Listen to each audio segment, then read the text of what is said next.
자, 2025년 증시 대전망.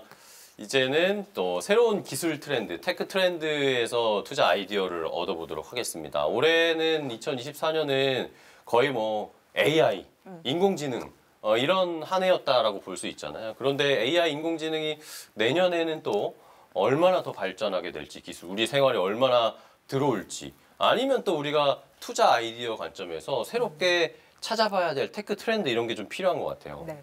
왜 우리가 올 한 해 보면은 정말 K자 많이 붙었잖아요. K 경쟁력. 네.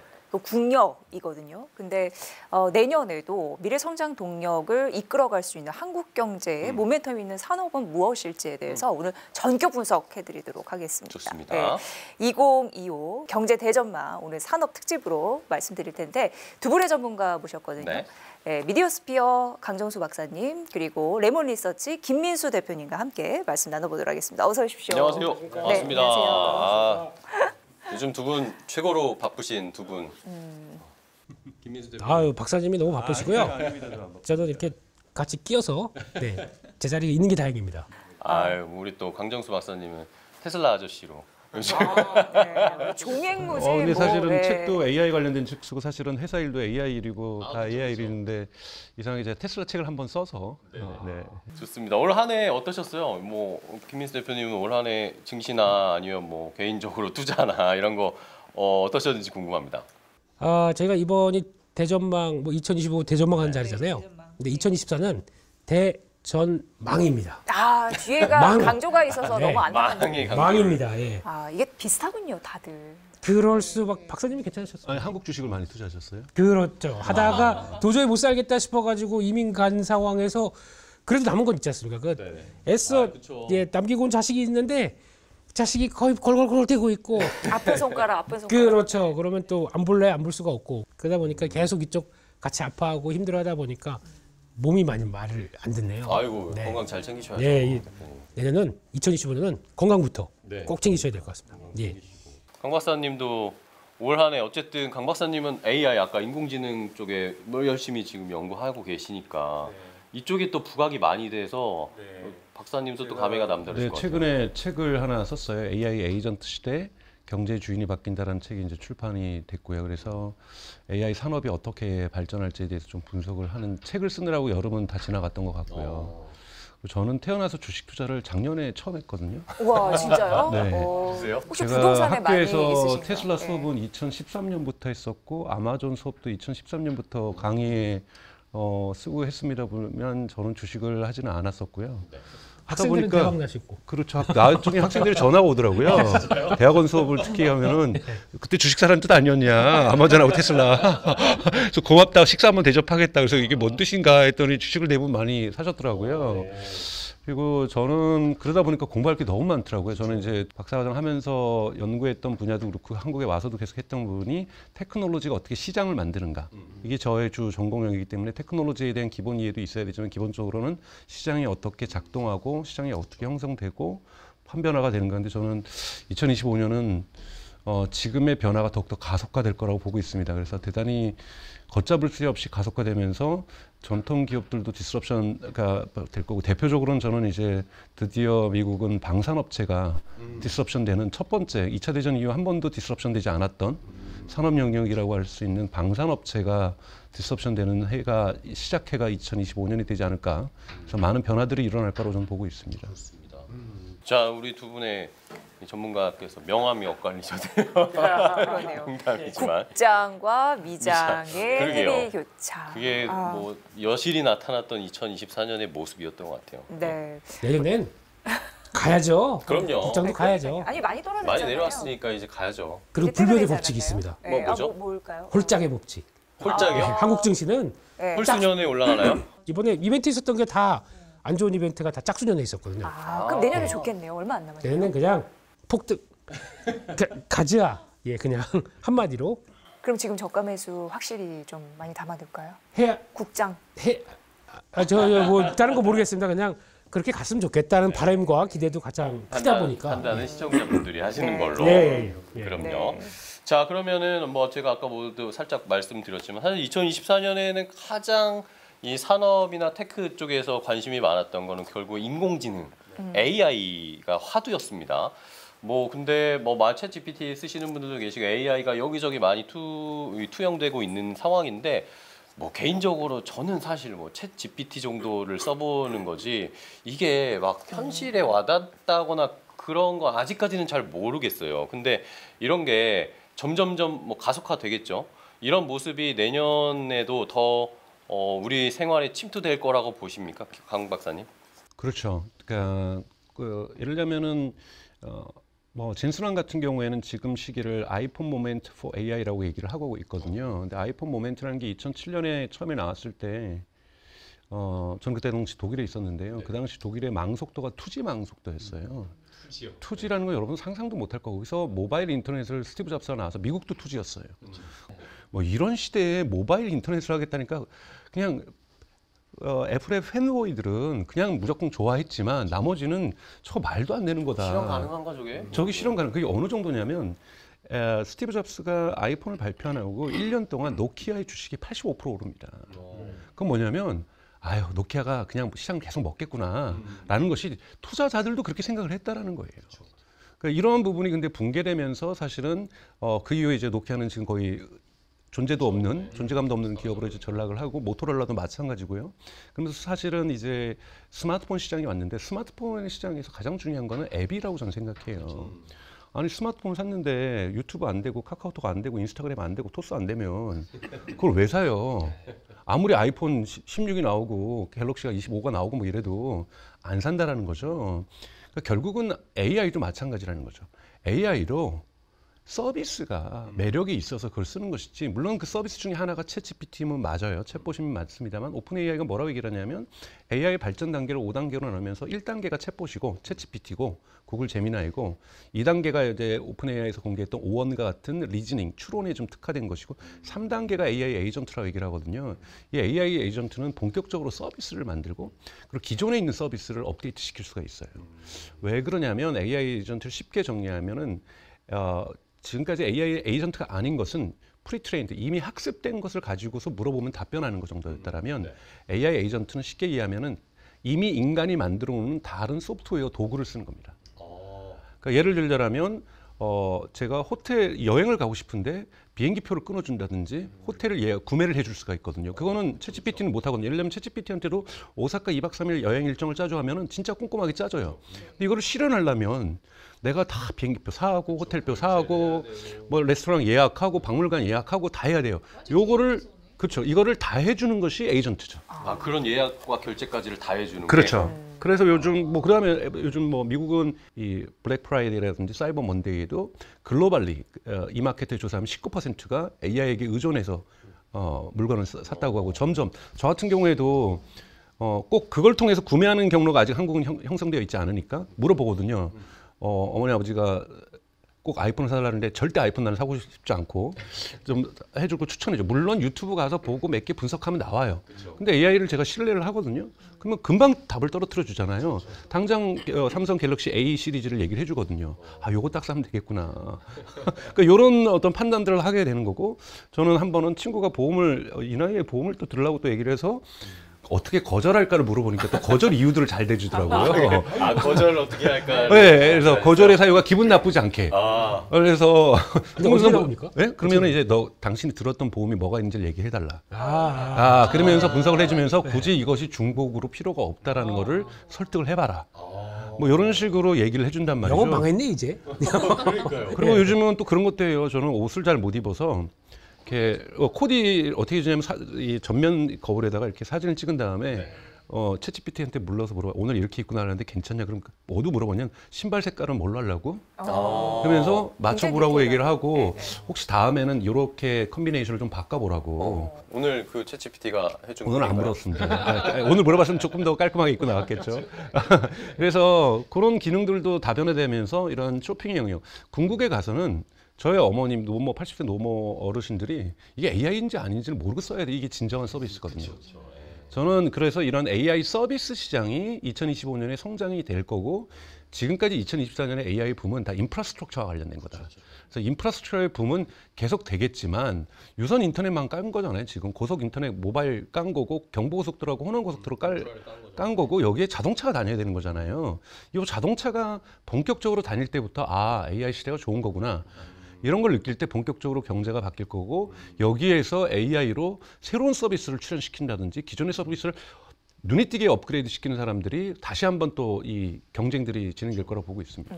우리가 사실 잘 몰라서 그렇지 경험해서 락이 올까라고 하잖아요. 딱 들어가면은 안 나올 것 같은, 헤어나오지 못할 것 같은 그런 생각이 일단 들고 경험해 보면, 그 박 박사님 말씀해 주신 거 보니까 거의 뭐 이거는 AI 혁명이다 이런 생각 드는데 저는 이해가 안 되는 게 주가 떨어지려고 이유를 갖다 붙이는 거지 AI 고점 넘으면 나오잖아요. 제가 봤을 때 그런 말씀 들으면 이제 시작 같은데 그거에 대해서 어떻게 판단하세요? 근데 제가 가만 들어보니까. 삼성이 힘들죠. 아직까지도 이 시대에 그냥 핸드폰 잘 만들겠다고, 뭐 폼팩터 조금 바꿨다고 이렇게 나오는 하드웨어 쪽으로 가는 게 이게 말이 됩니까? 삼성이 가장 실패한 요인 중에 하나가 소프트웨어를 너무 등한시했어요. 이게 같이, 그러니까 만약에 폴더블을 쓴다. 그럼 폴더블을 쓸 때 내가 이걸 바꿔야 되는 이유를 만들었어야 되거든요. 네, 근데 그게 그냥 단순하게 이거 이렇게 바꾸고 해서 집어넣고 이거 끝이 한 2번 해보고 끝이에요. 그리고 거기다 적합한. 그리고 이번에 갤럭시 S24 같은 경우도 이거 바꾼 다음에 아무도 AI가 뭐 번역하고 이런 거 몇 개 빼고는 아무도 몰라요. 그러니까요. 서클 투 터치를 한다는 거 자체도 몰라요. 이렇게 나오기 시작하게 되면 이게 AI가 그러면 그걸 통해서 뭘 바꿔야 되라고 하는 의지가 전혀 없는 거거든요. 그랬었을 때 아무래도 하드웨어가 아니라 삼성이 나갈 길이 그렇게 계속 나와야 되는데 거기서 멈췄다는 것 자체가 아무래도 좀 그건 이미 말씀하셨던 게 맞는데요. 그건 삼성이 할 수가 없는 것이 구조적으로 이번에 구글이 안드로이드 운영체계를 바꿔줘야 되는 거예요. 사실 서클 투 서치도 구글 거잖아요.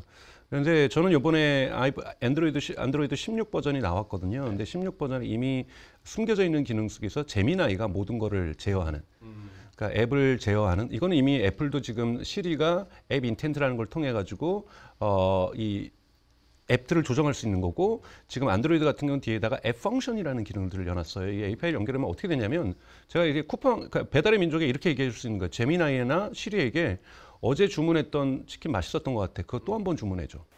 그럼 해준다는 거죠. 그렇게 해주게 되고, 배송은 어디쯤 오고 있어? 이렇게 되면 되는 거죠. 만약에 금융 규제가 없다라면, 내가 그 카카오뱅크로 해가지고 내 친구한테 부조금 10만 원 좀 보내줘. 이게 가능해집니다. 그러니까 이러면 이제 앱을 쓰는 방식들이 이제 완전히 바뀌게 되는 거죠. 이런 부분들이 운영체계 단에서 준비가 돼야 되는 거고, 삼성은 그나마 그런 걸 준비를 전혀 안 했었고, 할 수도 없고, 구조적으로 하드웨어 만드는 거지 안드로이드 운영체계를 자기네들이 만들 수 있는 건 아니니까요. 근데 그나마 삼성은 스마트 TV에서 미국에서 패스트 채널이라고 해서 처음으로 플랫폼 사업에서 이게 이렇게 단맛이 이렇게 크구나라는 거를 알았어요? 네, 느꼈죠. 왜냐하면 지금 스마트 TV는 지금 전 세계적으로 삼성과 LG가 지금 석권하고 있잖아요. 그러면서 처음으로 삼성이 플랫폼 사업에서 성공의 경험들을 누적하고 있고, 그래서 한국에서도 패스트라고 해서 아마 삼성은 검색을 못 만들 테니까 여기에 저는 챗GPT 검색이 들어올 수도 있고, 이런 식으로 저는 스마트 TV에도 검색이 들어오는 시대로 가게 될 거고, 여기에서도 그 검색을 통해서 쇼핑이 이루어진다든지 이런 식의 일들이 나오고 삼성이 거기서 커미션을 받는다든지 이런 일들은 좀 일어나겠지만, 물론 이것이 전체 경제나 삼성 사이즈에서 과연 얼마나 큰 포션을 차지할까에서는 회의적일 수밖에 없고, 삼성의 가장 큰 문제는 HBM이 여전히 진행형이라는 거고, 저는 HBM이 내년에 될 수 있죠. 하지만 퀄러티 통과가 되더라도 양산하고는 또 다른 거잖아요. 그렇죠. 또 양산까지 가려면 시간이 수요를 꽤 걸릴 맞춰야 거기 되니까. 때문에 삼성의 뭐 주식 전문가는 아닙니다만 삼성의 기업에서의 펀다멘탈의 전환점은 꽤나 늦은 시기에 올 거라고 저는 생각하고 있습니다.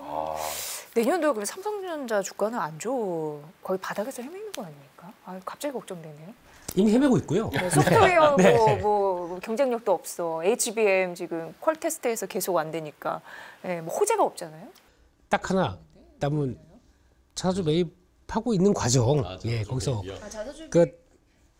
그냥 오늘 여러 가지 파고는 있는데, 그러니까 돌파할 만한 그 어떤 앞으로에 대한 전망을 보여준다는 거, 이게 제일 중요하지 않습니까? 어떤 기업이든 간에 진행이 되면서 이게 다가 아니다, 뭔가 꿈을 끌어올 수 있어야 될 거 아닙니까? 그게 하나씩 연결되기 시작하게 되면 변화가 되는 것처럼, 그러니까 요즘 뭐 테슬라 전문가님께서도 이따 얘기하시겠지만 예, 테슬라가 PR 저희가 따지게 되면 거의 90배, 100배예요.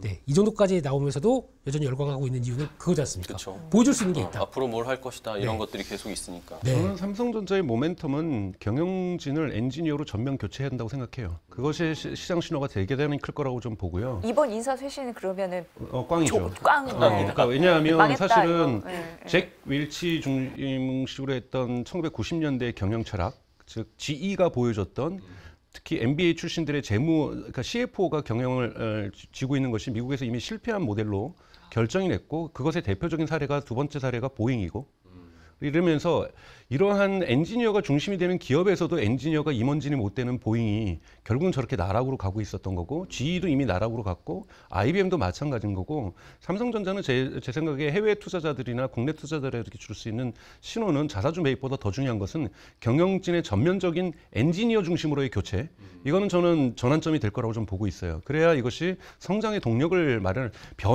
이것이 안정기에 들어갔을 때는 CFO가 장악하는 것도 중요한 의미를 가지고 있습니다. 하지만 새로운 모멘텀이 생기는 어떠한 전환 국면에서는 기술 중심주의로 바뀌어줘야 되는 거거든요. 그래서 이런 부분에서 삼성전자는 경영진이 가장 큰 문제지 거기 무슨 직원들이 무슨 문제가 있겠어요. 열심히 다 하고 있는데 그래서 경영진들이 이 방향타를 내비게이션을 잘 못하고 있다는 거고 저는 경영진의 100% 전면 교체 이것을 만약에 삼성전자가 국제시장과 국내 시장에서 신호로 내보낸다라면 삼성전자의 주가에게는 전환점 분명히 생길 수 있다라고 저는 생각하고 있습니다. 정말 아는 사람이 해야죠. 그건 맞는 것 같아요. 네. 그래야지 뭐 지시도 하고 방향성도 제시하고. 제가 대단히 인상적인 것은 일론 머스크에 대한 평가는 둘째 치더라도 일론 머스크가 한 대단히 유명한 장면이 있는데 한 유튜버가 스페이스X를 하는 흔히 말해서 이 오타쿠죠. 우주 산업에서는 오타쿠 유튜버가 이렇게 유튜버들도 초대가 돼요. 이 스페이스X에 초대하는 그 무대에 일론 머스크가 쓰는데 거기서 촬영을 하다가 질문을 던져요. 고체 추진 방식으로 하는 이 부스터 방식을 메인 여기도 똑같이 쓰면 어떻겠냐라고 얘기를 하는데 일론 머스크가 걸어가다 뒤로 가다가 잠깐 너 뭐라고 얘기를 했냐고 다시 돌아와요. 다시 한 번만 질문을 해보라고. 그랬더니 내가 왜 그 방법을 못 썼을까? 지금 들어가서 회의를 소집하겠다. 소집해서 그 방식을 한번 본체에도 쓰는 방식을 한번 토론해 보겠다. 이게 귀 기울여져 있다라는 거예요. 귀가 열려 있다라는 거고 엔지니어적인 어떤 질문에 대해서는 이 사람이 전문가건 아니건 그 질문 자체가 타당하면은 경청하겠다는 자세가 CEO가 되어 있다라는 건 대단히 중요한 거거든요. 그래서 지금 전환기 시점에서는 엔지니어 중심의 CEO라든지 지배문화 컬처가 경영진 임원진 컬처가 저는 대단히 중요하다고 보고 있습니다. 그러면 김민수 대표님은 삼성전자 강 박사님도 인사 얘기해 주셨지만 삼성전자 뭔가 전환하려면 분위기 전환하려면 어떤 게 필요하다고 보세요?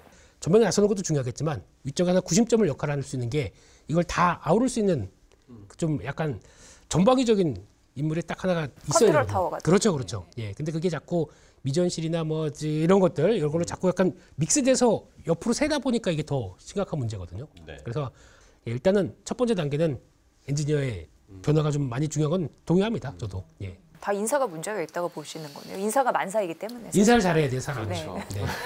자, 여러분 삼성전자 얘기도 해봤지만 또 많은 우리 시청자분들이 궁금해하시는 게 그 화두에 올해 한 해 가장 뜨거웠던 엔비디아입니다. 엔비디아 주가가 잘 올라가다가 최근에 약간씩 주춤주춤 하고 있어요. 연말쯤 되니까. 그리고 트럼프가 오히려 당선이 결정되고 나니까 엔비디아가 약간 쉬는 것 같은 느낌도 들고. 김민수 대표님은 내년에 엔비디아 어떻게 보세요? 내년 당장이 아니라 이번 4분기 그러니까 우리 기준으로 네. 저희 기준으로 4분기 실적에 대한 이렇게 약간 기대가 없다는 거.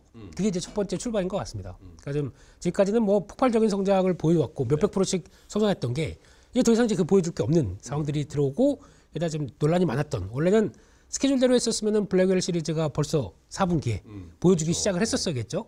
아무래도 시장 반응들은 성장에 대해서 보고 있던 부분들이 약간 좀 다르게 보겠죠. 그러다 보니까 지금 시장에서 분위기가 어떻게 바뀌냐면은 그러면 엔비디아 말고 엔비디아가 이제 어느 정도 시장 점유율 80% 넘게 끌어왔다고 하게 되면 AI 칩 쪽에서 그러면 나머지도 ASIC 쪽에서 뭔가를 변화를 가져갔지 않겠느냐. 하는 쪽에서 자꾸 이번에 실적 발표했었던 마블이나 아니면 브로드컴 이런 쪽에서 관심이 살살살 넘어가기 시작하면서 다변화된 쪽으로 바라보고 있는 쪽. 그러니까 다른 쪽에서도 지금 마이크로소프트도 그렇지만 지금 아마존도 직접적으로 자기네 칩을 챙기겠다라고 하다 보니까 그러면 엔비디아가 아무리 이제 그러다 보니까 블랙웰 다음에 루빈 시리즈를 더 빨리 내놓으려고 하는 거 아니냐. 시장 반응들은 그렇게 보기 시작하는 거죠. 그런 쪽에서 그런 변화가 나왔을 때 좀 다변화된 양상 쪽으로 관련 쪽에 대해서 체크를 하려고 하는 부분들이 시장에서 보이고 있는 게 지금의 현실이 아닌가 싶습니다.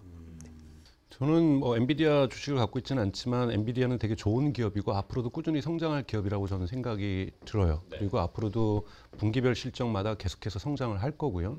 근데 워낙 2023년에 이 퀀텀 점프를 하는 바람에 그와 같은, 그리고 주가도 그렇게 오르는 바람에 그와 같은 현상들은 발생하지 않겠지만 엔비디아가 가지고 있는 사실은 하드웨어에서 75%의 영업이익이라는 것은 역사적으로 존재하지 않았던 사례잖아요. 소프트웨어도 흉내내기 어려운 정도 수준이고요. 이걸 유지한다는 것은 회사의 자본력이 어마어마하다는 겁니다. 그렇기 때문에 사실은 후버 칩 이후에 지금 블랙웰 칩의 이 신규 주기가 발표 주기가 1년으로 좁혀진 거잖아요. 2년에서 1년으로. 그러면 아까 말씀하신 대로 루빈이라는 이런 새로운 모델도 계속해서 빨리 나타날 거고, 지금 뭐 블랙웰 같은 경우에는 조금의 시간차가 있죠. 예상했던 것보다 생산이 지금 더뎌지고 있는 이 부분들이 좀 문제가 되고 있는데, 이미 오라클도 13만 개를 주문했고 최근에 일론 머스크도 추가적으로 10만 개를 주문했고, 그래서 저는 블랙웰의 수요가 항상 수요 공급에서 수요 과잉이 분명하게 계속 지속될 거다. 그래서 엔비디아의 매출은 끊임없이 꾸준하게 저는 상승될 거라고 보고 있어요. 문제는 이제 말씀하셨던 대로 슬로우다운인 거죠. 성장률이 마이너스로 가는 게 아니라 성장률의 둔화가 분명하게 존재할 거고, 또 이제는 경쟁에서 가장 큰 사건은 지난주나 이번 주에 있었던 것은 이 아마존이죠. 아마존이 이 전체 엔비디아 매출에서 차지하는 비율이 그래도 10% 가까이 되게 높은 편인데, 아마존이 이제 트리티움이라는 새로운 자기네 이 GPU를 발표를 했고 이걸로 데이터 센터를 짓겠다고 얘기했고, 가장 또 중요한 거는 이 하드웨어가 중요한 게 아니라 엔비디아는 소프트웨어 파워가 되게 좋잖아요. 저 쿠다라고 해가지고 누구든지, 왜냐하면은 한 개만 사는 게 아니라 10만 개 사도 연결하려면 소프트웨어가 중요한 거고, 여기에 익숙한 개발자들이 다른 건 못 다루거든요. 그러다 보니까 쿠다가 너무나도 중요한데, 지금 또 여기 이 엔비디아의 칩에만 학습을 해왔던 거대 언어 모델을 개발하는 오픈 AI나 엔스로픽이나 구글 제미나이 이렇게 해왔는데, 엔스로픽에다 이번에 투자를 하면서 $50억 투자하면서 조건이 뭐냐면 엔비디아 칩이 아니라 자신들이 아마존이 만든 칩에서 훈련을 연습할 거야. 네. 이게 조건으로 들어갔어요. 근데 엔트로픽에서 되게 부정적이었다라는 거예요. 그거는 받아들이기 어렵다. 왜냐하면 그러면 시간이 너무 많이 걸린다. 근데 시간이 너무 많이 걸리더라도 한번 전환을 하고 싶은 거죠. 아마존 입장에서는. 그러니까 이것은 뭐 오늘 뭐 구글 양자칩도 안 얘기했지만 양자칩 나온다고 해서 당장에 엔비디아가 붕괴되지는 않거든요. 이것이 양산도 돼야 되고, 이거 연결은 또 누가 할 거며, 연결하는 소프트웨어는 또 누가 개발할 거며, 사실은 시간이 대단히 시장에서는 램프업하고 적용하려면은 시간이 많이 걸리는데, 엔비디아 같은 경우는 이제 조금씩, 저는 엔비디아에 대한 경쟁자는 많았지만 AMD가 경쟁이 되고 뭐 다른 데 해도 안 되는 이유가 이 소프트웨어 때문에 안 됐는데, 아마존은 자체 수요가 컸고 이거를 GPU를 바꿔가겠다라는 거, 엔비디아에 대한 독립성을 종속성을 좀 극복하겠다는 의지를 명확하게 했고, 또 하나는 소프트웨어 단에서 엔스로픽과 대단히 큰 거대 언어 모델을 지금 잘 만들고 있는 엔스로픽과 같이 협약을 해서 앞으로 LLM을 자신들의 GPU에서 만들어가겠다라는 이 계약들을 했기 때문에 조금의 기스는 시장에서 날 수 있다. 하지만 이 기스가 남에도 불구하고 아직 수요가 과잉이라는 것은 다른 수요처는 아직 헌드레드로 더 있다라는 거거든요. 이렇게 확장해 나간다면 엔비디아의 성장은 견고할 수 있다. 하지만 이것이 성장률 자체가 막 100% 되고 200% 되는 일은 없을 거다라는 거죠. 네. 결국에는 뭐 성장하는 건 뭐 계속하는 건데, AI 수요가 지금 뭐 넘쳐나고 있는 상황이니까 계속 성장을 하는데, 주가가 그렇게 따라갈 수 있을 것인가에 대해서는 저희가 좀 고민을 해봐야 되겠죠. 그렇죠. TSMC의 정책도 중요한 거, 지금 TSMC가 미국에 공장을 짓고 있고 유럽에도 지금 독일에도 공장을 짓고 있잖아요. 그리고 일본에도 짓고 있고 세 군데서 공장을 TSMC가 짓고 있는데, TSMC가 이 공장이 완공이 된 이후에 누구의 물량을 중심적으로 받을 것이냐. 그러니까 여기에 엔비디아의 물량을 받으면 엄청난 물량이 풀릴 수 있어요. 엔비디아의 칩을 중심적으로 생산하겠다면 엔비디아의 공급 물량이 2배로 늘어나는 거기 때문에 엔비디아의 매출 자체 총량이 크게 점프업이 될 수 있기 때문에 다시 한번 점프할 수 있는 기회는 또 하나 있습니다. 아, 이 로비도 장난 아니게 이루어지겠네요. 네네. 내 물건 만들어 달라고. 하이닉스 좋겠네요, 그러면. 그러니까요. 그럼 자연스럽게 어쨌든 TSMC의 상황도 봐야 되지만 우리나라로 돌아와서 SK 아까 삼성전자는 얘기는 했지만 SK 하이닉스는 어쨌든 최근에 엔비디아를 추종하고 있잖아요. 뭐 모든 돈을 그쪽에서 많이 벌고 있고 주가도 비슷하게 움직이고 있고. 셋이 한 몸입니다. 네, 그러니까 네. 팀 엔비디아 이런 이야기 나오니까. 그럼 김민수 대표님 SK 하이닉스 내년 어떻게 보세요? 그런데 문제는 문제가 있나요? 한국은 그렇잖아요. 그러니까 이번 이렇게 AI 혁명이 막 들어가고 있고 이제 우리 박사님 얘기하셨듯이 AI 에이전트까지 나오고 있는 시대에 한국은 뭐 하고 있나요? 이게 이제 그러니까 저희가 이쪽을 바라보면서 여러 가지 자료 찾다 보면은 다 중심은 미국. 근데 중국도 많이 올라갔더라고요. 근데 그건 뭐 이제 저 논의를 한다고 하더라도 거기까지도 못 따라가고 있는 한국은 일단 여기에 이제 발 들이미는 거 하나는 일단 HBM 하나입니다. 그밖에 HBM 들어갈 때 또 필요한 장비들 해서 몇몇 회사들 여기 다입니다. 나머지 한국을 보던 반도체 쪽은 그냥 메모리 사이클에 따라서 왔다 갔다 한다밖에 볼 수가 없는 거죠. 삼성이 지금까지 HBM3 못 들어왔다라고 하게 되면 결국에는 그러면 그거는 프리미엄 줄 게 없다 보니까 메모리 반도체 사이클 그대로 간다 그러면 여전히 지금 아직까지는 AI가 뭐 PC나 뭐 스마트폰에 들어와서 교체 수요를 충분히 나오지 않고 있기 때문에 메모리 반도체에 대한 수요는 아직까지는 정체되는 거죠. 그럼 거기에 영향을 받고 있는 겁니다. 거기 또 중국에 쫓아오고 있고요. 그렇죠. 예. 그래서 지금 뭐 여러 가지 메모리 업체들 같은 경우 CXMT 뭐 이런 데 푸젠진화 이런 데들 막 쫓아오고 있다 보니까 그냥 얘들이 수율이 40%밖에 안 나와요. 안 나오는데도 어떤 얘기 나오냐면 생산해. 그래도 나머지 폐기돼도 뒤에 나 있다. 정부가 정부가 다 지원하면서 그냥 쏟아내는 거죠. 분량 나와도. 그러다 보니까 그 쫓아오는데 그냥 삼성은 뭐 그러면 DDR4 말고 DDR5로 첨단 공정으로 가겠다. 이걸로 얼마나 시간벌이밖에 안 되는 거 아닙니까 지금은. 그러니까 이게 어느 정도 다음으로 그러니까 쫓아오게 되면 니네 거기서 해. 우리 다음으로 넘어가야 되는데 이게 없다 보니까 지금까지 이런 사단이 난 거죠. 저는 SK 하이닉스 뭐 주식은 안 갖고 있지만 전망이 되게 좋다고 봐요. 아까 말씀드렸던 가장 큰 변수가 한국에서는 제대로 보도가 안 되는데 TSMC의 프로덕션 캐파시티, 그러니까 생산 역량의 확대가 대단히 큰 폭으로 이루어진다는 거예요. 이것이 아까 말씀드렸던 일본과 미국과 독일 요 3개국에 있는 공장의 캐파가 대단히 크거든요. 여기에서 이루어졌을 경우에 지금 TSMC의 캐파가 생산 캐파가 크게 늘어난다고 한다라면 누가 가장 이득을 볼 것인가 해서 엔비디아도 이득을 볼 수 있지만 여기에 HBM을 납품하는 SK가 지금 이거에 대한 캐파만 늘려놨다라면 같은 호흡을 가지고 늘리고 있다라면 충분히 이득을 볼 수 있다라고 저는 생각이 들어요. 그래서 이 부분은 좀 관심 있게 보셔야 될 부분이라고 저는 생각이 들어서 여러분들 검색을 해보시면 일본 공장의 완공 시기, 미국 공장의 완공 시기, 독일 공장의 완공 시기가 있는데 대부분 2026년, 2025년 하반기, 2026년 초반기거든요. 그럼 뭐 이렇게 되면은 한 1년 정도 남은 건데요. 이 부분에 있어서의 변환점은 저는 분명하게 있을 수 있다. 뭐 한국의 AI 수준은 뭐 많은 부분 절대적으로 동감을 합니다. 네. 그러니까 SK하이닉스가 어쨌든 뭐 생산량 늘리기 위해서 투자한 거는 잘한 거네요. 결과적으로. 그렇죠. 그런 것들이 수요에 연결되는지를 잘 봐야 되겠네요. 네. 알겠습니다. 그거 하나 여쭤볼게요.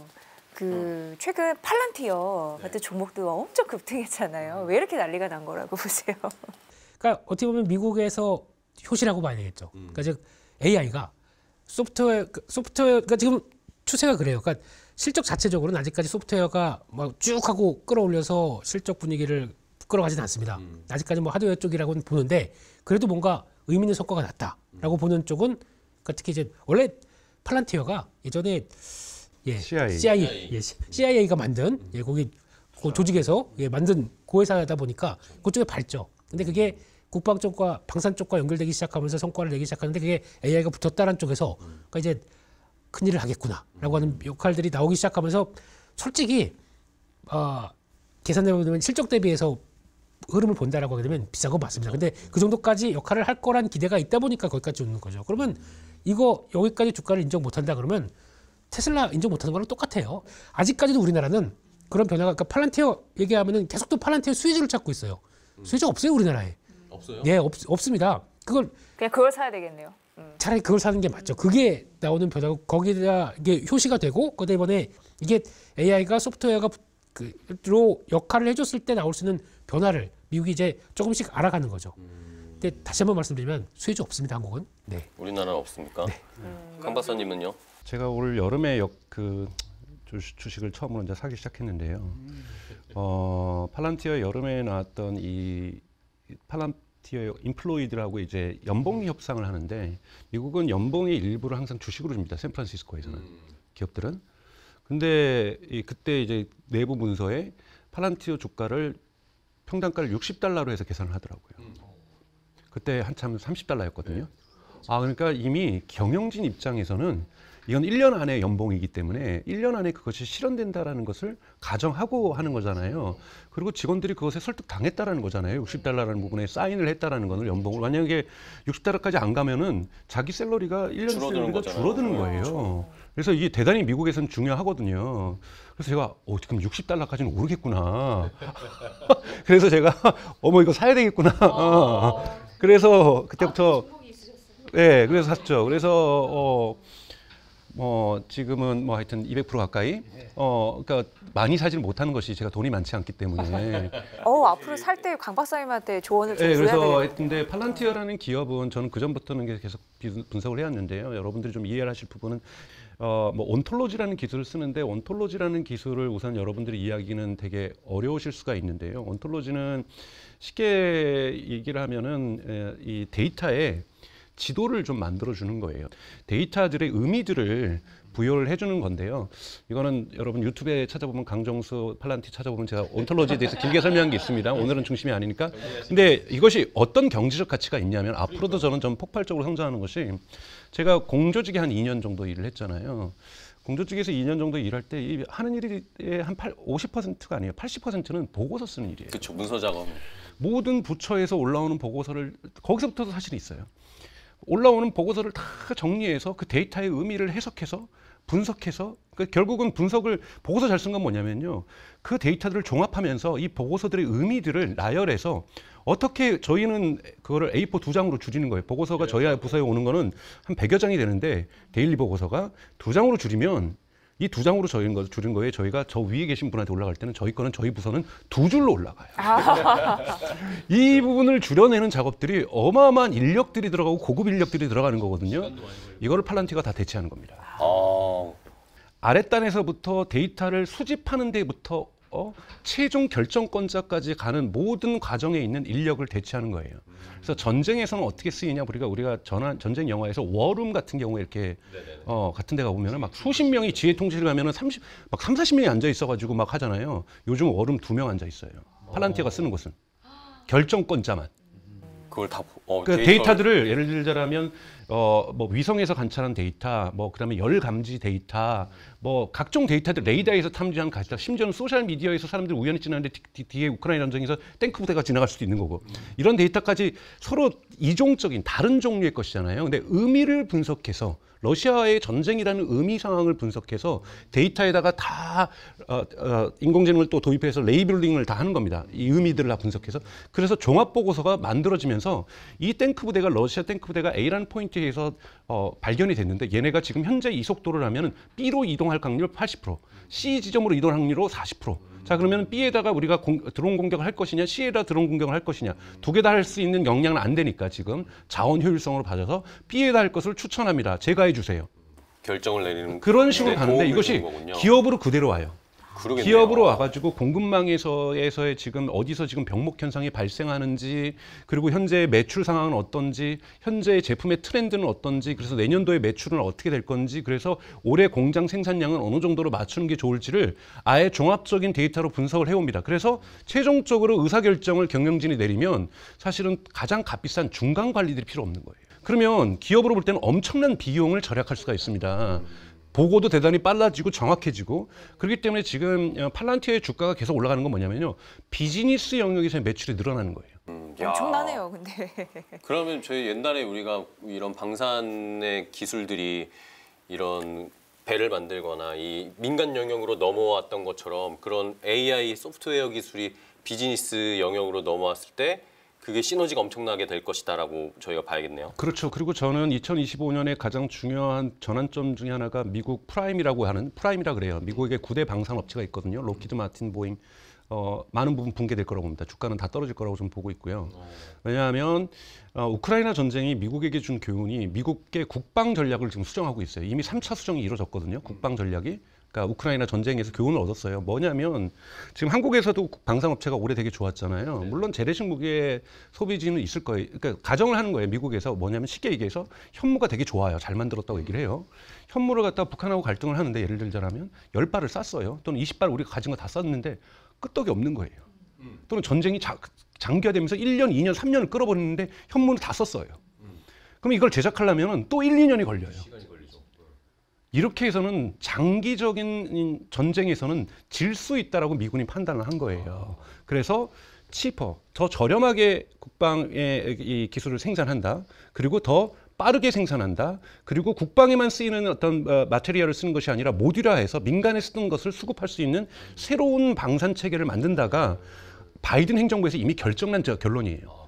이것에 의해서 이것에 따라서 실리콘밸리에 있는 엄청난 투자자들이 이런 기업들에게 투자를 많이 했습니다. 그래서 일론 머스크가 최근에 F-35 필요 없어라고 얘기를 했잖아요. 그러니까 사람들이 막 군사 전문가들이 비웃으면서 F-35 뭣도 모르는 것이 트럼프, 일론 머스크가 조금 잘 나가더니 방산까지 아니에요. 대단히 상징적인 표현이죠.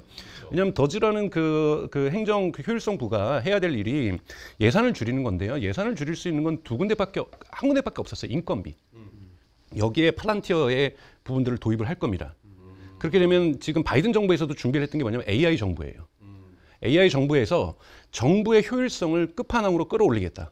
그래서 인건비를 감축하겠다는 건데 일론 머스크는 여기서 더 나가서 국방 예산을 크게 줄일 수가 있다는 겁니다. F-35가 한 대가 뜨면 편대가 뜨거든요. 그쵸. 편대가 뜨는데 이제는 편대가 뜨는 게 아니라 한 대만 뜨고 나머지는 무인 드론이 뜨는데 드론의 속도가 지금 F-35랑 같은 속도로 못 날아가요.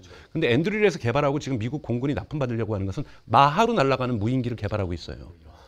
근데 이거는 되게 저렴해요. F-35의 가격의 100분의 1이에요. 그렇죠. 100분의 1로 만들겠다라는 거고 인명피해도 없다라는 거죠. 이런 식으로 개념이 만들었고 요번에 이 안드릴에서 만들었던 이 것들은 뭐냐면 이 모듈들은 일반 공정에서 쉽게 구할 수 있는 것들이에요. 그래서 생산 속도가 되게 빨라진다는 거. 가격은 100분의 1이고 이런 식으로 바뀌는 거고 그리고 이제 스텔스기의 기능인데 스타링크가 있으면요. 레이더 없이도요. 스텔스하고 있는 적군들을 다 발견할 수 있어요. 그러니까 사실은 스텔스 기능이라는 것 자체가 스타링크 존재상에서는 의미가 없어지는 거예요. 즉 전통적인 무기가 갑자기 미국의 전략 자산들이 재래식 무기로 변화되는 거거든요. 이런 부분에서 근데 방산산업의 그 프라임 기업들이 다 상장돼 있는 기업들입니다. 엄청나게 저는 디스럽션이 올 거라고 보는 거고 이것을 JD 벤츠 같은 부통령도 지금 이 새로운 실리콘밸리발 방산 기업에 투자했던 벤처 캐피탈을 대변하고 있잖아요. 이런 면에서 대단히 강도 있게 미국의 방산 산업에 의한 재편들을 트럼프 이기기 때문에 임기 초반에 이뤄낼 가능성이 높다는 건데 이거는 바이든 정부하고도 맥락이 다 있어요. 바이든 정부도 우크라이나 전쟁 이후에 미국의 방산 산업의 전략적 무기가 이제는 핵무기도 아니고 F-35도 아니고 AI라고 분명하게 규정을 했고 이번에 오픈 AI가 12월 5일자 기사에 보면은 오픈 AI하고 앤드류라고 또 협약을 맺었잖아요. 그래서 전쟁의 개념 자체가 바뀌면서 산업 자체의 방산 산업의 판이 바뀌게 되는 것 이것이 2025년에 대단히 관전 포인트라고 저는 보고 있습니다. 네. 자, 이렇게 방산 쪽이 완전 달라질 것 같은데 그러면 김민수 대표님 저희가 기존에 우리 시장에서 방산주 뭐 하나 에어로스페이스나 뭐 현대 로템이나 이런 것도 봐야 되겠지만 그럼 실제로 그런 드론 형식의 전쟁으로 바뀌게 되면 거기에 우리가 뭔가 들어갈 수 있는 부품을 만든다든지 칩을 만든다든지 그런 기업들을 찾아봐야 되는 거 아닙니까? 이제 여러 가지 변화가 나온다고 하게 되면 이제 그건 이제 미국 중심의 변화다 보니까 아직 그를 못 따라가는 쪽도 많을 거 아닙니까? 그러니까 아직까지는 여전히 재래식 무기 가지고 전쟁을 하게 되면 전적으로 동의합니다. 예, 그쪽에 대해서는 가성비 아닙니까? 가성비는 또 한국이 갑이죠. 그렇기 때문에 충분히 아직까지는 영역이 다른 쪽에서는 팔 수 있는 데는 있다라고 하는데 나중에 그러지 않을까요? 이제 K2 전차 이런데 로봇이 타지 않을까요? 옵티머스 같은 애들이 타서 그 로봇계랑 같이 출동해서 막 이렇게 싸우지 않을까요? 사람들은 다 뒤로 빠지고. 네, 근데 물론 지상전도 필요합니다. 물론 이제 드론이나 미사일 공격 가지고 다 한다고 하더라도 가서 정리하는 마지막 육상군, 지상군은 있긴 있어야 됩니다. 근데 그 역할까지도 로봇이나 나머지가 한다라고 하게 되면 그것도 이제 또 효용이 더 커지는 거죠. 그런 쪽으로 봤었을 때. 자, 그러면 이제 또 마지막으로 네. 뭐 테슬라 이야기 안 할 수 없죠. 엔비디아 했으니까. 네. 내년에는 그럼 테슬라는? 네. 지금 뭐 주가 상황으로 봤을 땐 2025년에 그리고 이 전반적인 상황을 봤을 때 트럼프, 일론 머스크가 미국을 꽉 잡게 될 이 상황에서 내년에는 그럼 엔비디아보다 테슬라를 더 주목할 수밖에 없지 않겠습니까? 네. 둘 다 봐야죠. 둘 다 봐야 되고. 근데 이제 그런 건 있습니다. 또 다시 얘기지만 테슬라 수혜주는 테슬라고요. 네, 그리고 그러니까 이제 국내 주식하고 연결을 하게 되면 이제 그런 건 있지 않습니까? 이제 테슬라가 이제 들어가는 배터리 쪽에서 이제 사륙 배터리 쪽으로 들어가서 이제 그쪽에 확장세가 나오게 되면 LG에너지 솔루션에 대한 기대가 높아진다. 그런 쪽이나 아니면 또 그런 얘기 나죠. 이제 또 로보택시가 되기 시작하게 되면 이제 저가 모델이 나오기 시작하면서 그와 함께 커지게 되면 Q 확대가 나온다. 그렇게 됐을 때는 당연히 탑재되는 배터리가 들어갈 거 아니냐. 그쪽에 있기 때문에 약간 이제 캐즘이 끝나는 변화의 시작이 될 것이다. 이렇게도 많이 보고 있고 그렇게 해서 또 우주항공 쪽에서도 2차전지 뭐 이러면서 확대가 되기 시작하더라고요. 그러니까 아직까지도 우리는 뭐 관련주, 수혜주 들어가면서 뭐 요즘에 뭐 이번에 스타트업 중에서 그러니까 IPO한 종목 중에서 그쪽에 들어가는 메테리얼 소재가 메테리얼이 하나가 있다 보니까 그쪽에서 뭐 타이타늄 관련된 소재 있다 보니까 그쪽도 스페이스X에 들어간다더라. 저한테 요만큼 들어가거든요. 수혜주입니다. 예, 이런 좀 연결이 된다고 하게 되면 관련주로 많이 움직이는데 예, 그냥 큰 그림 보세요. 그게 맞는 것 같습니다. 그럼 뭐 테슬라 얘기하기 전에 2차 전지와 관련해서 좀 말씀을 드리면 지금의 2차 전지는 HBM이 나오기 전에 메모리 반도체 수준이라고 저는 생각해요. 3원계가 낫다, LFP 배터리가 낫다, 뭐 전고체 배터리가 나오면 세상을 다 바꿀 거다 이런 얘기 다 HBM 전의 문제라고 저는 생각이 들고요. 그래서 2차 전지의 역사는 이제 비로소 시작됐기 때문에 지금 있는 기업이 계속해서 1위 하기는 좀 어렵다. 근데 여기서 봐야 될 것은 항상 경제학적으로 볼 때 가장 중요한 것은 가장 무서운 건 규모의 경제라는 겁니다. 규모의 경제고 러닝 커브가 어떻게 만들어지는가의 문제인데요. 저는 CATL이 가장 무서운 존재라고 저는 생각이 들어요. 왜 LG전자가 보셔야 될 것이 LG 엔솔이 ESS 시장에 들어갔다 철수했잖아요. ESS 시장에 앞으로 엄청나게 커지고 있어요. 그게 테슬라의 메가팩 시장이잖아요. 그런데 왜 여러분 반문하셔야 돼요? LG 엔솔처럼 좋은 회사가 저는 LG 엔솔이 저는 2차 전지 회사 중에서 가장 좋다고 생각이 들어요. 포트폴리오도 다양하고 3원계만 고집하지 않고 LFP도 만들고 있고 전고체도 하고 있고 다 하고 있잖아요. 이런 멀티 포트폴리오 전략이 지금에선 제일 중요합니다. 기술의 초기 시장에서는 한 기술이 영원하게 있다는 것은 기술에 대한 판타지죠. 예, 그래서 저는 3원계가 승리한다? 말도 안 되는 소리라고 저는 생각이 들어요. LFP가 승리한다? 이것도 말도 안 되는 거고 무엇이 승리할지는 얘기할 수 없고 다들 7%에서 8%씩 매년 좋아지고 있어요. 규모의 경제 부분에서 중국은 정말 어마어마하게 흔히 말하는 오버캐파시티 논쟁, 과잉생산 논쟁이 배터리하고 태양광하고 뭐 전기차에서 지금 이루어지고 있는 거잖아요. 그래서 2차 전지 부분에서는 중국의 영향력을 결코 무시할 수 없다라는 거고 앞으로 만들어질 부분에서도 좀 더 조심스럽게 보셔야 될 것이 2차 전지지 분위기로 성장 가능하다? 저는 보긴 좀 어렵다. 저는 개인적으로는 LG 엔솔 외에는 뭐 삼성 SDI도 있고 전통적인 이 SK는 이런 세 개의 기업들 외에는 2차 전지에서 그렇게 그리고 폭발적 성장 기대하기 좀 어렵다라고 저는 개인적으로 보고 있습니다. 그러니까 테슬라로 조금 들어와서 점법을 해서 말씀드리면 테슬라에게는 2025년이 가장 도전적인 해가 될 거라고 봐요. 2025년을 잘 넘기면 테슬라는 질주할 거라고 보고요. 2025년에 질곡을 조금 빠져들어서 못 헤어나오면 이 질곡은 2026년, 2027년까지도 갈 수 있다고 보고 있어요. 우선은 일론 머스크 입장에서는 트럼프 집권 초기, 왜냐하면 이것은 2차 임기이기 때문에 2기 행정부이기 때문에 연장이 안 되잖아요. 그럼 보통 오바마 행정부 때도 2기 행정부는 3년 차, 4년 차에는 레임덕이 옵니다. 분명히 레임덕이 오거든요. 1, 2기 때 일론 머스크가 여기다가 이렇게 많은 투자를 했으면 얻을 거는 다 얻어야 된다는 거거든요. 그러면 1, 2년 안에, 1, 2기가 아니라 1, 2년 안에. 그것이 2025년, 2026년이라는 거죠. 신차를 지금 출시를 한다고 하는데 신차가 양산이 잘 돼야 됩니다. 신차가 나왔는데 팔리기 시작하는데 갑자기 사이버트럭처럼 막 중간에 좀 어렵네요. 뭐 이러면서 생산량이 갑자기 수요를 못 쫓아간다. 그러면 이게 그것만은 문제가 되질 않아요. 왜냐하면 오스본 효과라는 것이 있기 때문에 신차 사야지라고 기대하기 때문에 모델 Y를 안 사버립니다. 그렇죠. 그래요. 그래서 이 양산이 그러니까 수요에 맞게끔 쭉 나가줘야 내년엔 반드시 200만 대가 훨씬 넘는 판매량을 기록해줘야 됩니다. 이 부분도 자동차 컴퍼니에서 아무리 AI 로보틱스 컴퍼니로 가겠다지만 중요하다. 그래서 1, 2분기 때 딜리버리 숫자가 대단히 중요할 수 있다. 부분을 좀 말씀을 드리고 싶고요. 그다음에 이것도 잘 보셔야 되고요. 두 번째는 텍사스하고 캘리포니아에서 진행되는 FSD의 unsupervised, 지금은 supervised, 즉 인간 감독인데 unsupervised가 테스트에 들어갑니다. 이 테스트 결과가 중요하죠. 이 테스트 결과가 나오면 여기서 이것이 파지티브하게 그려지면 저는 자동차가 안 팔려도 테슬라 주가는 좋을 거라고 봐요. 왜냐하면 이것이 만약에 파지티브하게 나오면 정말로 규모 있게 로보택시 산업이라든지 FSD의 구독자들이 폭발적으로 늘어날 가능성이 높거든요. 정부에서 허가를 해주는 거잖아요. 정부에서 허가를 하기 위해서는 테스트 데이터가 필요합니다. 그냥 트럼프 됐다고 해서 저기 FSD 이제부터는 허가 이렇게 안 해줘요.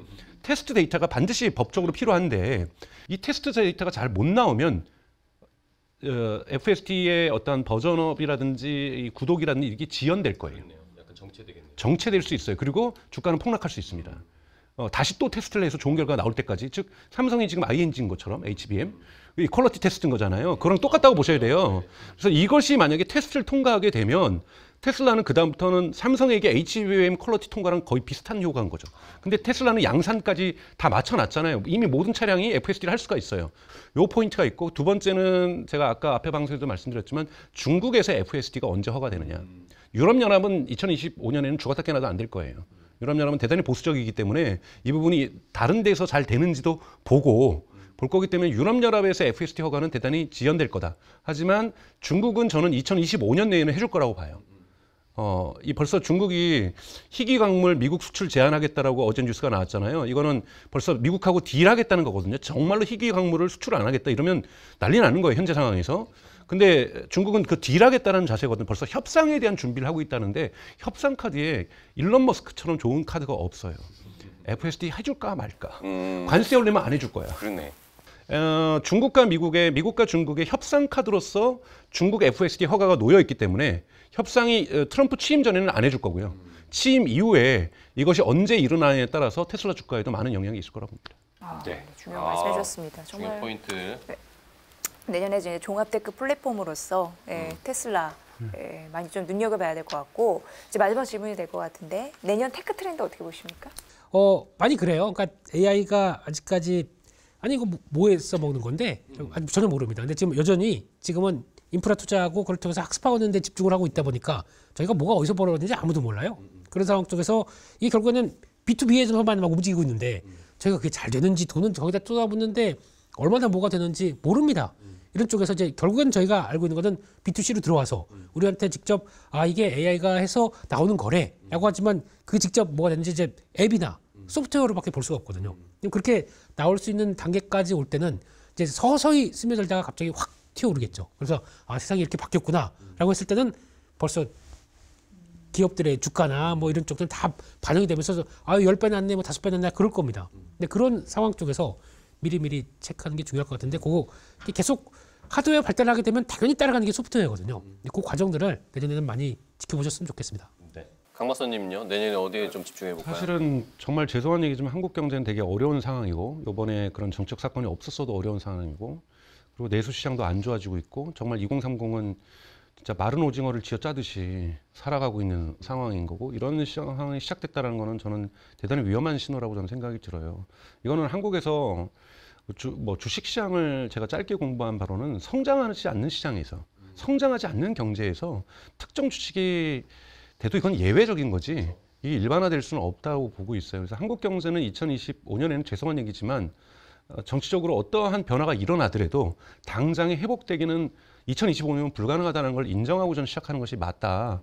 그래서 죄송한 얘기지만 홀수의 해이긴 하지만 한국 경제 상황은 좋지 않다. 그건 한국 주식시장의 상황도 좀 좋지 않을 거라고 저는 생각이 들고 지금 유럽 경제 상황도 좋지 않습니다. 그래서 지금 볼 수 있는 시장은 지금 미국 경제가 성장하는 시장이라는 거고요. 그래서 미국 시장에 대해서 테슬라만 좀 바라보지 마시고 폭넓게 우리 릴리티브에서도 다룰 거니까 폭넓게 좀 보시면서 다양한 시장의 어떤 변화들을 다양한 섹터에서 좀 보실 필요가 있다라는 말씀을 좀 드리고 싶고 또 하나는 이제 중국이 이제 이번 주에 이제 내수 활성화 부분에 대한 전략들을 내놓고 있는데 중국은 저는 저건 대단히 절박하게 내놓는 거라고 저는 생각이 들어요. 안 그러면 시진핑 정권 자체가 저는 위험해질 거라고 저는 보고 있거든요. 그래서 계속해서 올해 내놓고 있는 연쇄적으로 내놓고 있는 어떤 경제 성장에 대한 것들이 효과를 나타낼 수 있을 가능성이 저는 상대적으로 높다고 보고 있어요. 중국의 어떠한 시장의 반등이 일어날 것인지 이것도 2025년에서는 대단히 중요하다. 그래서 사실은 내년은 미국과 중국의 중심의 해가 되지 않을까로 저는 생각하고 있습니다.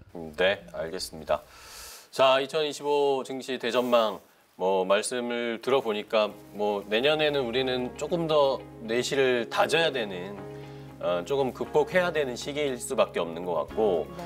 미국이나 중국 쪽의 성장 가능성이나 테크 트렌드를 저희가 잘 한번 살펴보도록 하겠습니다. 두 분이 오늘 너무 좋은 말씀 많이 해주셨어요, 그렇죠? 네, 항상 우리가 살면서 위기와 기회는 공존하잖아요. 내년도 그럴 것으로 예상되는데 어쨌든 두 분의 전략을 잘 저희가 또 발판 삼아서 2025년 새해에도 좋은 전략으로 항상 뵙도록 하겠습니다. 오늘 미디어스피어 강정수 박사님 그리고 레몬 리서치 김민수 대표님과 함께했습니다. 두 분 고생 많으셨습니다. 고맙습니다. 고맙습니다.